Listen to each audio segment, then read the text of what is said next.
Hi there! Welcome to the Impact Wrestling review over here on BodySlam. I'm joined by my co-host Burt Macklin. How's it going? All right, Burt, before we get into tonight's show, let's kick things off talking about Explosion, which featured Laredo Kid versus Jay Vidal. I have to say, it was really nice to see Jay Vidal in action in singles competition. I think it's been a long time since we've seen him, and I kind of forgot how good of a wrestler he truly is. I mean, I feel like he held his own against Laredo Kid. What about you? Yeah, I thought this was his best match so far, but like you said, it wasn't like his matches prior to this were bad, but it was just really good. I think him and Laredo Kid worked really well together. They do. I feel like if you let Jay Vidal go in the ring, he can put on a good show. It's just that they haven't let him in a while, so I was Yeah, surprised. I was really happy to see him go here. definitely. All right. We got a quick around the ring with Gia Miller. Overall, I'm really enjoying these segments because I feel we get to see the wrestlers in a different light. It's like they're not always talking about wrestling. Like Kevin Knight during here, he talked about how he got into roller skating, which I thought was nice. There's a lot about roller skating that I didn't know myself. Yeah, these segments are really great. Anytime that you get to spend get to know a wrestler outside of the ring, it's always good. Yeah, so I'm really digging them. I hope we get more. Definitely. We get Jake something versus Shira, and this was, as Biggie likes to say, a big meaty men's slamming meat, because this was a meat match. This was a really great match. Jake something and Shira were equally match. They had stalemates. I did not think this match was going to be as good as it was. Yeah, no, I think Jake something seems to improve with every match. And especially since he's coming back, he's just shown like a new aggressive side, which it's not like he didn't have, but yeah, just another like impressive win from him. Definitely, Jake something, since he's been back, has been on an impressive role. Yeah, he's lost a couple of matches, but that's understandable. I definitely do see a Jake something winning gold this year, whether it be the X Division title or the digital media title. I definitely do see him winning one of those two titles before he eventually moves on to the world title scene. He's definitely living up to his name. He definitely has something. He definitely is something. But speaking of Jake something, he actually kicked off tonight's show in a match against Frankie Kazarian. Now, if you remember, last week Jake something stepped to Frankie Kazarian, and that's how this match came to be. Now, I personally thought this was a great match, but Frankie Kazarian, you probably didn't see this because you're like, oh, you don't see the heel tactics, but Frankie Kazarian won after he grabbed the bottom rope. This match was weird. Well, I mean, the ending was weird. It just seemed to kind of end, but I was just more thinking to myself, convinced, especially since we got an Eric Young promo afterwards. I'm really convinced that now more than ever, just the Jake something will turn heel and join Frankie Kazarian. I think it makes sense, especially even after this victory. That's interesting that you say that, especially how you mentioned Eric Young's promo. Like, Eric Young and said that he basically is inviting Frankie Kazarian next week so they can sort this out man to man, just like they've always done, because he's been listening and watching everything Frankie has said.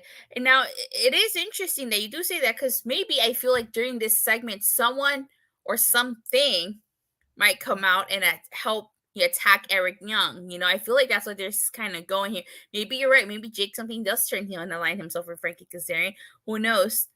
Because Certainly it would could, be interesting.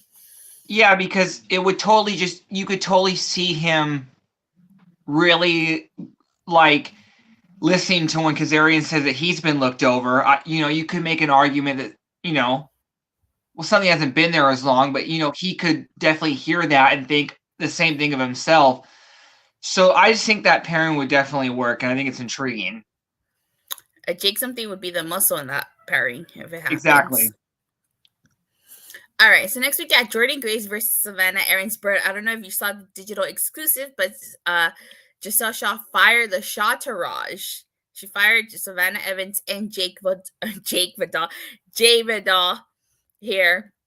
And so this was Savannah Evans' way of kind of trying to show Giselle Shaw she could still get the job done. Unfortunately, she failed to do that. She lost after Jordan Grace hit the muscle buster.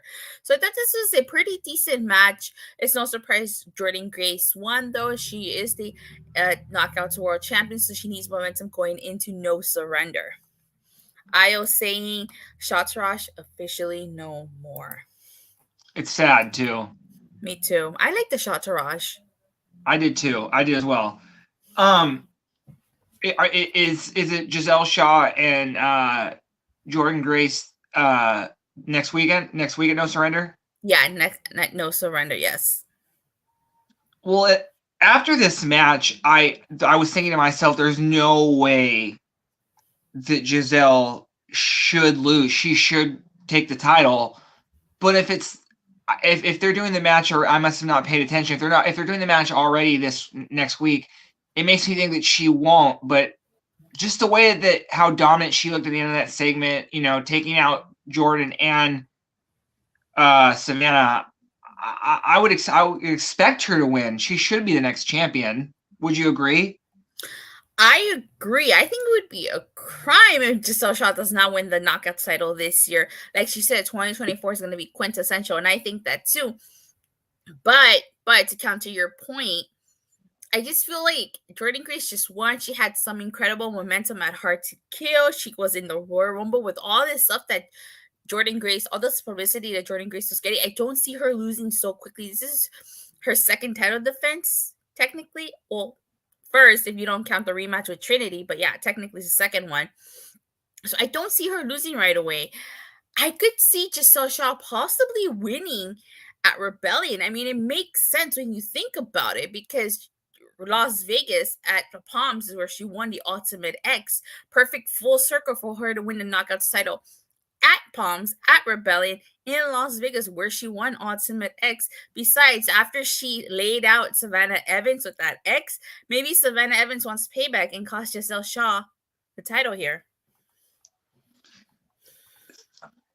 I think they need to find a way to, prolong this. Like, maybe do a draw or something, or interference, because, like I said, I see Giselle winning. I think she should win. But, that would make Jordan's reign awfully short, which I don't think – I don't want to see Jordan have that short of a reign. But I'm also just thinking to myself, like, if Jordan wins, who on the roster realistically do you see her feuding for the title, or is, like, a number one contender? I don't really see anyone at this point. You got to put someone up. I mean – looking at the roster, you got Danny Luna and Jordy Threat in tag team division. Maybe Tasha Steelz after she's done with Zaya Brookside. Yeah, I'm just like, I'm trying to think of who else they have at this point. I say Tasha Steelz. All right. Next, we find out Ash by Elegant will be making her in-ring debut next week, and she's got a personal connoisseur whose name I did not catch. So this is interesting. She's making her long-awaited in-ring debut, and she's got a personal connoisseur. Connoisseur? How do you say it? I thought she said concierge. Concierge. Is it concierge? Connoisseur? I don't know. Those are two different words. I thought she said concierge, but I'm not sure. Maybe someone can help us out. I don't know how to. I need to learn how to enunciate more. So I'm very curious to see how she does. I think she's probably gonna face a jobber, maybe local talent. Like that's the typical a TNA thing. They always have them face jobbers as when they first debut, and they do that for a couple of weeks. I would agree with you on that. I think that's what they should do too. Yeah, I think that they're gonna slowly build her up until she'll finally have like singles matches with the actual knockouts, and then she'll either get inserted into like either the knockouts tag title, the knockouts tag titles, or the knockouts title herself. Well, I could see them, obviously, just because she's brand new to team, I could see them trying to build towards a match with the current champion. I could see it being Jordan. Yeah. Okay, maybe she calls out Jordan Grace at No Surrender. All right, we get the sound check with Alien Angels, his special guest Simon Gotch, which Simon Gotch attacked Josh Alexander last week at the end of his match with Alien Angels here. And we got an explanation. So, as we all know, Josh Alexander was signed to TNA. And, Simon Gotch explains how Josh overcame a broken neck, a 5-year ban from entering the U.S. And now they talk about the day that Scott D'Amore offered Josh Alexander a contract. Love the story told here. Me too. Now, we all know the story about, or at least we thought we knew the story of the day that Josh Alexander was offered the contract. What we didn't know is who he fought. Now, Simon Gotch says that he pushed Josh to his limit and bought out the champion in Josh. And it's very important because he got left out of this story. He said it's a story that's been told many times over the last 5 years, and his name is always edited out. And it's not the first, and Alien Angel shows him the footage. And Simon Gotch says it's not the first time he's seen that footage. And he basically accuses Josh's legacy of being built on his corpse. And he says that he respects TNA because they were respected enough for him to hear his grievances. And Josh Alexander crashes that interview. So this is the first time I'm hearing about this. Did you know it was Simon Gotch? Josh No, Face? I did not. No, I did not. So yeah, this makes the story, because last week I didn't really know what to expect. Simon Gotch just attacking him. I didn't know what they were going to do with that. But Alan Angel is referencing someone that Josh had to step over to get to this point, and then it being Simon Gotch. I'm very interested to see where this goes. And real quick, I just want to mention, because it was more about that, but Alan Angels is a star. The segment wasn't really about him, but I'm loving these segments with him. But yeah, no, I'm really interested to see where this Simon Gotch, Josh Alexander storyline goes. Did they announce the match for No Surrender? Not yet. They haven't. IOSS was never shown until now. Wow, that's interesting that they never showed it until now. I honestly, legitimately had no idea Josh had faced Simon Gotch, and it makes perfect sense. And I love this story. I love the story that they're being told because, like you said, Alien Angels accused Josh of stepping over toes, and at first I kind of thought, well, maybe Alien Angels is referring to himself, and I was kind of thinking, like, I don't remember them interacting. Maybe they have past history that we don't know about. And lo and behold, it ended up being with Simon Gotch. I'm really digging this. As far as the sound check is concerned, I'm digging the sound check. It's so like, it looks so low budget, but in a good way. They did, it's announced for No Surrender. Oh, okay, I missed that. It is announced for No Surrender. Thank you, Io. Thanks, Io. We can always count on you. And, Alien Angels is such an incredible talent. I want to see more of him, and this is one way we're going to see more of him, but I want to see him wrestle more.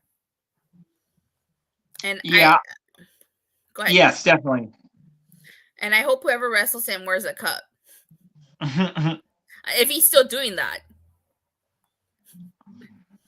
We get match 2 of the best of 3 series, ABC versus the Grizzled Young Vets. Holy smokes. Like, this was a match. Like, wow. I'm enjoying this best 2 out of 3 series. I selfishly don't want it to end, but it's going to end.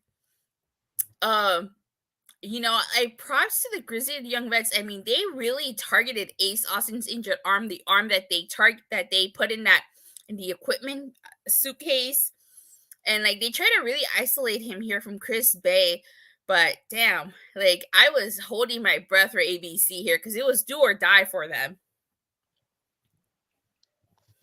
Shout out to Tom Hannafan though in this match. I thought he was excellent. He kept pointing out how because of Ace Austin's injury, they had to slightly alter their tag team offense, and they were doing it seamlessly.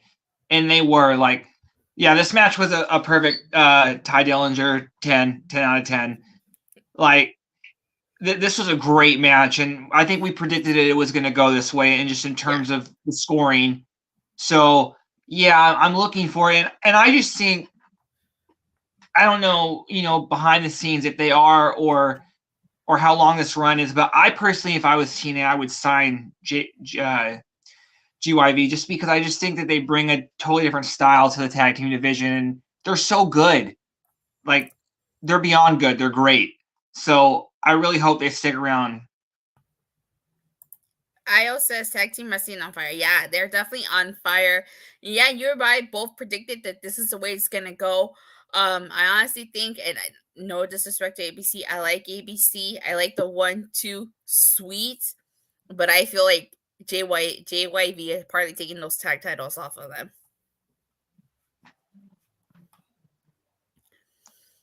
All right, we get a quick Dirty Dango segment, and they're he was basically like asking for putting out a casting call, so to speak, to tag teams with a year of experience or less, basically to face him and Ole Prudius. But let's be real, it's going to be a 2-on-1 handicap match. It's going to be that tag team versus Ole Prudius, while Dirty Dango is probably just talking on his phone like he did last time. This segment was comedy gold.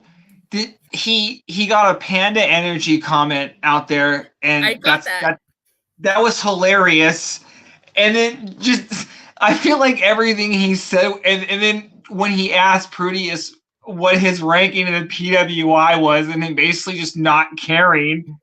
And this was so funny. Like, this was, and then where did he say that he'd rather be trained by Dale Earnhardt Jr.? Dale Earnhardt? Yeah. This was so funny. Yeah, it was. You know, Dirty Dango has his moments. He has his moments, you know?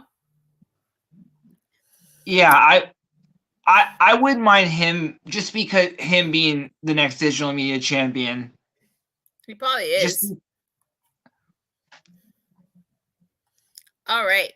We got a Mustafa Ali vignette, and he's talking about the X Division, how it's without an identity, and that they need a leader to navigate it right now through change.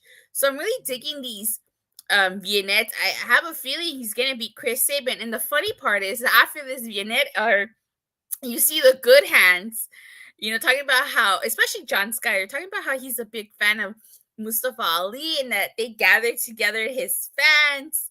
And then, like, you see Chris Sabin come in, and he's like, what do you guys, like, he's like looking at them like, what the fuck are they doing, you know? And he attacks some guy after he tells him it's a cool shirt, and it's basically a Mustafa Ali shirt. And like Chris Sabin shoves Jason Hotch here. So I don't know what the good hands and John Schuyler are with Mustafa Ali here, but even Chris Sabin's like, what do you think Ali cares about, you guys? Well, I'm sure he does, because anyone who is helping out with his campaign, I'm sure he's thankful of their service. And then on the other hand, Chris Sabin just punches this fan. You know, I hope that guy's okay. You know what I mean? Mm-hmm. But, you know, I do. We said that Mustafa Ali is going to win. He's going to beat Chris Sabin. It just feels that way. So I like how they pointed out, just it does seem like Chris Sabin's starting to crack a little bit. Yeah. Yeah, I did like that they pointed that out. But we gotta wait and see. I think it's gonna be an incredible match for at No Surrender. We get a digital media title match. It's Rhino versus Crazy Steve. And this was a decent match. I really like the fact that Rhino took the table out and then Crazy Steve put him back in. And he's like, no one gets what they want. That was funny. Io says the good hands should mind their own business. Yeah, that's true. The last time they didn't, they ended up in the fans' revenge match. One of the things that I like about this was that Crazy Steve pulled out the fork, and it looked like he was going to stab Tommy Dreamer, but really it was a diversion, so he could hit Rhino with the title, and Crazy Steve is victorious here. What are your thoughts on this? Yeah, that was a very veteran move. Yeah, and then he basically pointed himself, basically, you know, that he outsmarted everyone. He outsmarted Rhino. So yeah, that was a good win. It was. So we get it. We cut to PCO, just basically yelling Khan here. You know, he's having a match with Khan And it, you know, very curious here. I don't know who's going to win that match because on one hand, Khan kind of needs to win so you could build him up as this monster, you know. But I don't know. What are your thoughts on just PCO yelling Khan? That was frightening. Yeah. But you said it. Khan needs to win. Khan should win. I don't think it hurts PCO at this stage to lose. So yes, Khan should win. Yeah, especially if they're gonna rebuild him back up. I definitely agree. All right. Well, we're supposed to get Joe Henry versus Diener, but before that, as Joe Henry's coming out, AJ Francis plays a music video about Joe Henry as he's making his way to the ring. And then like AJ Francis comes out and basically interrupts Joe Henry because he interrupted him and says that you are now referred to the show as TNA AJ Francis, which I'm not going to refer to the show that way. And then Joe Henry tries to play it off like, oh, that he got caught off guard and his feelings are hurt and then he's speechless for the first time ever because he's so used to doing that to people. No one's ever done it to him. And he was like, I would need to have a backup music video just in case to fire back. Oh my God, this had me dying. Like, AJ Francis is banned from diving. Oh my God. My sides are hurting. Io says, God bless Joe Henry. What are your thoughts on this? No, from the moment you hear the AJ Styles instrumental like song, you knew like I was basically standing. That was so good. Io says, you are banned from diving. That was good. That was great. My sides were hurting. I mean, like, Joe Henry, this is the first time anyone's fired back at Joe Henry. AJ Francis, I don't know why I didn't see this coming. Like, AJ Francis is this, a rapper. He could do music videos. So it was really interesting to see him fire back at Joe Henry. I was not expecting that. But this was great. This was a great segment. I don't know about you, Bird, but I believe in Joe Henry. I believe in 252 pounds of pure motivation, the answer to all of life's problems. I believe in Joe Henry. Do you? Joe's great. That segment was great. Right, yes. Now, the match doesn't even take place because Diener attacks Joe Henry from behind, and then AJ chokeslams Joe Henry. Now, Rich Swann comes to Joe Henry's aid. If you remember, AJ Francis has been offering Rich Swann to join him. Now, I kind of thought, no lie here, I kind of thought that, because they were having a moment, there was this one spot where Rich Swann and AJ Francis were kind of just looking at each other. I kind of thought that Rich Swann was going to turn heel right here and was going to align himself with AJ Francis in that moment. But he did it. Instead, he kind of was just checking up on Joe Henry. So maybe we'll get a tag team match. Diener and AJ Francis versus Rich Swann and Joe Henry. But I honestly do think this is leading up to AJ Francis versus Joe Henry. Yeah, and I think also I think that one is a given, but I also do think we get more and more higher percentage that Rich Swann will turn heel. I think. Go ahead. Oh yeah. I think you're right. I think he's going to turn heel. Something's going to happen that's just going to cause him to snap. Mm-hmm. I mean, he lost to Jason Hodge. That was one on Explosion like last week. If him and Joe Henry team up and lose, and he gets the pin, Yeah. We are shown footage of Steve Macklin attacking Nick Nemeth in Puerto Rico, and then in the interview, which, by the way, he was with the Rascals. Did you see Zachary Wentz's shirt? Yeah, I think it's pretty much a given now. Steve Macklin is in the Rascals now. So smoke him if you got him.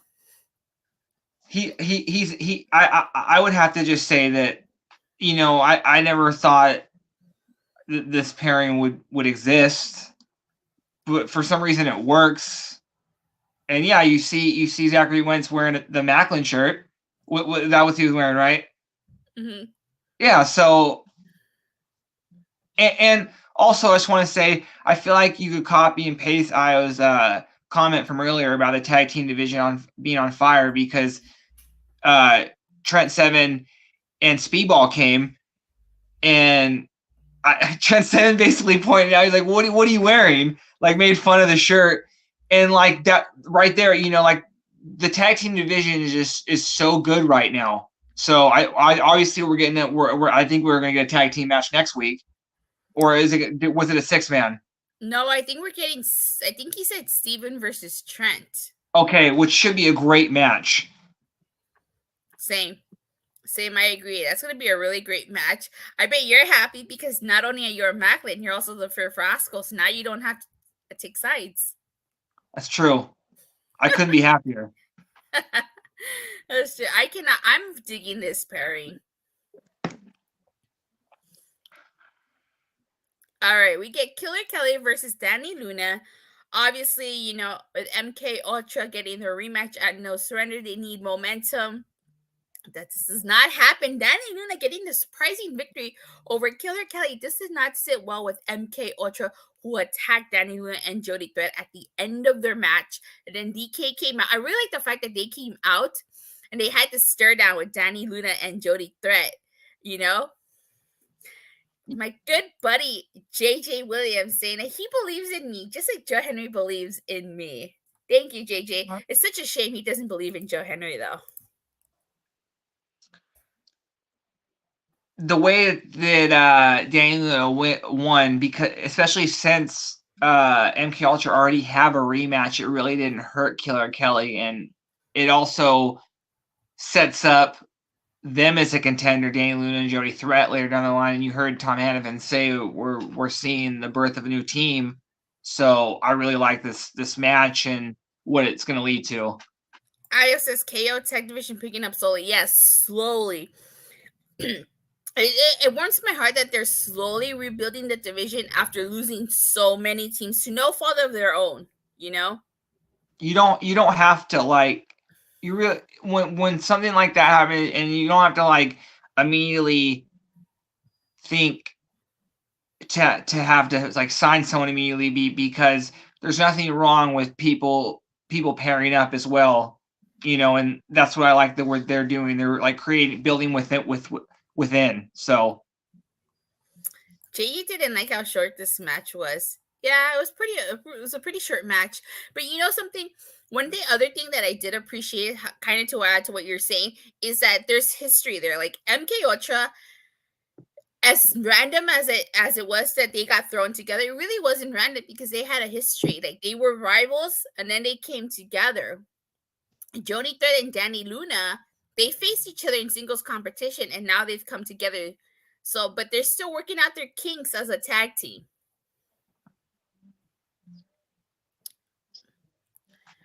All right, the main event, Moose versus Kushida. We find out that at No Surrender, it's going to be Moose versus Alex Shelley in a No Surrender match. All parties were banned from ringside for this match, but that didn't mean that Kevin Knight and Alex Shelley weren't watching backstage, and the System was also watching backstage. Apparently, according to commentary, this is the first time match between the two of them. I really like this match. Kushida really took it to Moose. This was a clash of styles, but it wasn't bad. Moose's power game versus Kushida's submission game, and it was a really good match.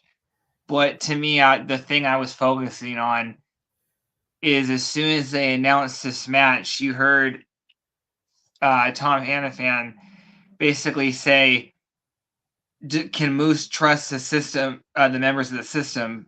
He hasn't known them for a while." And I think that there is a 0% chance that group breaks up already.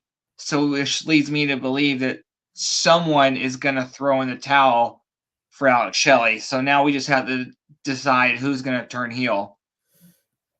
Well, they said Kevin Knight and Alex and Kushida are going to be at Alex Shelley's corner. Yeah. Chris Sabin's going to be battling Mustafa Ali. Both men bought out the best of each other. Yes, they did. Yes, they did. So I don't know about you, but I trust the System. I do as well.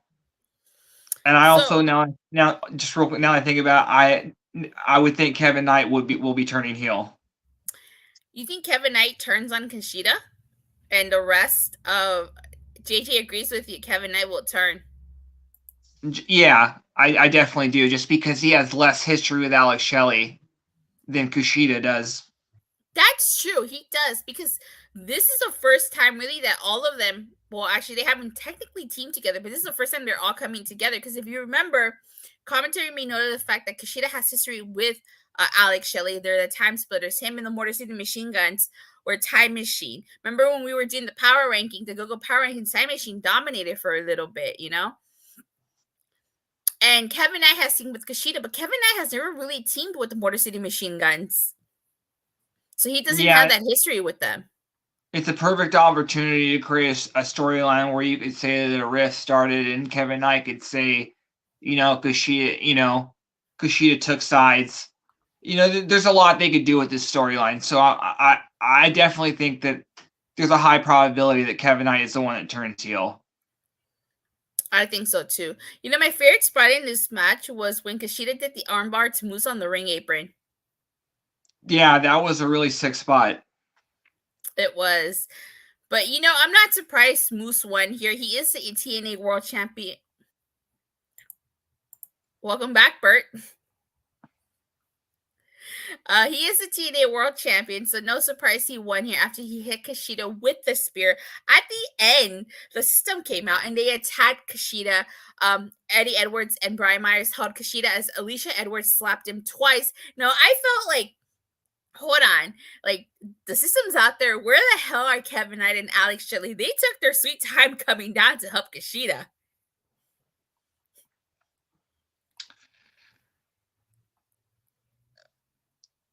They did, and that's that could paint that could fall into what we're talking about, what could happen in No Surrender. I could also see it maybe be more less to have a chance happening. Maybe Kushida and Kevin Knight both turn on Alex Shelley. Oh, that would be interesting. And that that's another tag team right there. And just an already stacked division. Because then I think the Machine Guns, because we both think Chris Sabin's losing, I think a Machine Gun versus Kevin Knight and Kushida would be a really good match. Oh, yeah. I could see that. That'd be great. Let me see. I think the system got the ring first, or maybe Alex Sabin got blindsided backstage. Maybe they didn't show us anything that happened backstage. So, but maybe they did get blindsided. But then again, it did show right away, like once the match ended, like it cut to the system, and they weren't backstage. They immediately went out there. So, but I still felt bad. I mean, they left them out there for a while. All right. They did. So, they did. All right. So overall, I thought tonight's show was pretty good. What about you? Yeah, if you even want to call this an off show, even TNA's off shows are still better than some people's best shows. So I thought this was a really solid show. I enjoyed it from top to bottom. I thought it was a breeze to watch. I'll say it was a solid show. Yeah, it definitely was. If it made time go by fast, honestly. Like you started watching, next thing you know, it's in the main event. I'm really excited for No Surrender. I cannot wait to see how many titles change hands and everything. What about you? Yeah, TNA always brings it with their pay-per-view / specials, so I think this should be another really, really outstanding show. We're doing double duty next week, as not only will we be reviewing the Go Home show to No Surrender, but we're also going to be doing No Surrender. That should be really fun. I'm looking forward to that. Me too. All right, Bert, as we get ready to sign off, where can people find you? Just on X at Burt Macklin 11. You can follow me on Twitter or X, whatever you call it these days, at Datila _ I tweet during Raw, SmackDown, AEW Dynamite, TNA Impact, AEW Rampage. I cover that on a weekly basis. Check out my YouTube channel, Rangers of Wrestling. And don't forget to like and subscribe. And we'll see you guys next week for the Go Home show to No Surrender. Bye.